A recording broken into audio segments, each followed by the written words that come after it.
বুবলুর জন্য আজ একটু চিকেন নিয়ে গেলে হতো। মাসের শেষ হতে চলল প্রায়, হাতে সামান্য কটা টাকা পড়ে আছে। কি করব দোনোমনো করছে অসিত। না, 300 মাত্র চিকেন নিলেই হবে। কাল পরশু না হয় অফিসে টিফিন না নিলেই ম্যানেজ হয়ে যাবে খানিকটা। ছেলেটার জন্য বড্ড কষ্ট হয়, কত ছটফটে দুরন্ত ছিল। আর এখন সারাদিন ওই হুইল চেয়ারে বসেই কাটাতে হয়। একদম চুপচাপ থাকে, সব কিছু থেকে কেমন উদাসীন হয়ে গেছে। এই বয়সে এমন একটা আঘাত সহ্য করা সহজ তো নয়। অসিত কখনো নিজেকে ক্ষমা করতে পারবে না। এখন আর নিজের কাছেই সব ব্যাখ্যাহীন লাগে। সেদিন কি অসিতের একটু বেশি জোরে চালিয়েছিল বাইকটা? স্পিড কম থাকলেও কি স্পিড করতো ওভাবেই? কে জানে। এখন সেদিনের কথা ভাবলে আর কিছুই মনে করতে পারে না। শুধু চোখের সামনে ভাসে রক্ত আর রক্ত, কানে ভাসে বুবলুর আর্তনাদ। দাদা, আপনার মুরগি। টাকাটা দিয়ে বাড়ির রাস্তা ধরে অসিত। বাড়ি ফিরতে ভালো লাগে না আজকাল। মীরা কেমন অদ্ভুত ব্যবহার করে ওর সাথে। অসিত রাস্তায় বাইক সহ পড়ে সামান্য চোট পেয়েছিল, কিন্তু বুবলু ছিটকে পড়েছিল ডান দিকে আর পাঁচটা।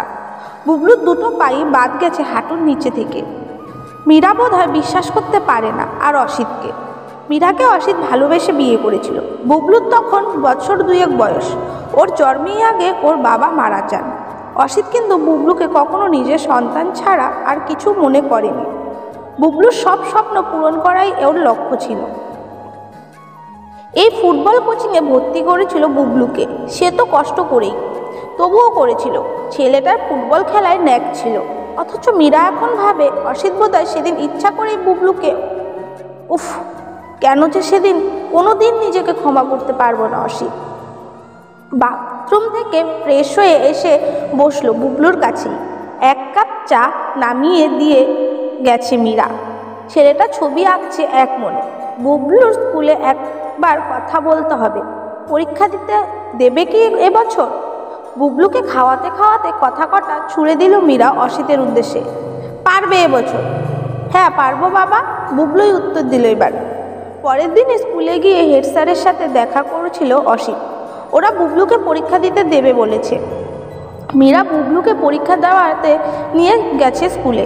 অসিতের শরীরটা ভালো নেই একদম, বাড়িতেই আছে। বুবলুর ফুটবল, স্পোর্টস শু সব পড়ে আছে ঘরের এক পাশে। অসিতের কান্না পেয়ে যায় দেখে। তখনই বেলটা বাজলো। কিছুটা বিরক্ত হয়ে দরজা খুলতে গেল অসিত। আরে বিপুল, কতদিন পর, আয় আয়। খানিক গল্পগুজব করে চলে গেছে বিপুল। কে জানে সত্যি কি যা বলল তা হবে, কে জানে। বেশ কয়েক মাস কেটে গেছে। এর মাঝে বিপুলকে 2বার ফোনও করেছিল, সেরকম কোনো ভালো খবর দিতে পারেনি। অসিত আশা ছেড়ে দিয়েছে এখন। সেদিন ফোনটা এলো, সত্যি চমকে গেছিল অসিত। নিজের কানকেই বিশ্বাস করতে পারছিল না। অনেক কষ্টে মীরাকে রাজি করাতে পেরেছে। মীরা তো বাড়ি থেকে বেরোয় না আজকাল, তাও আবার অসিতের সাথে। অডিটোরিয়ামে বুবলুর নাম ঘোষণা করতেই চমকে গেছে মীরা আর বুবলু। অসিত ওদের কাউকেই বলেনি সারপ্রাইজ দেবে বলে। সেদিন বিপুল এমনি এসেছিল অসিতের কাছে। বুবলুর অ্যাক্সিডেন্টের কথা জেনেছিল তখনই। কথায় কথায় টেবিল থেকে তুলে নিয়েছিল বুবলুর আঁকা কয়েকটা ছবি, আর সেসব ছবি মুগ্ধ করেছিল ওকে।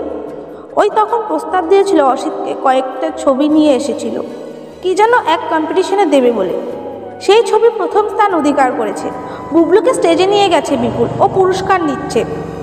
অডিটোরিয়াম ভরে উঠেছে হাততালিতে। অন্ধকারে অসিতের চোখের জল নজর এড়ায়নি মীরার। মীরা শক্ত করে চেপে ধরেছে অসিতের হাত। অনেক অনেক দিন পর।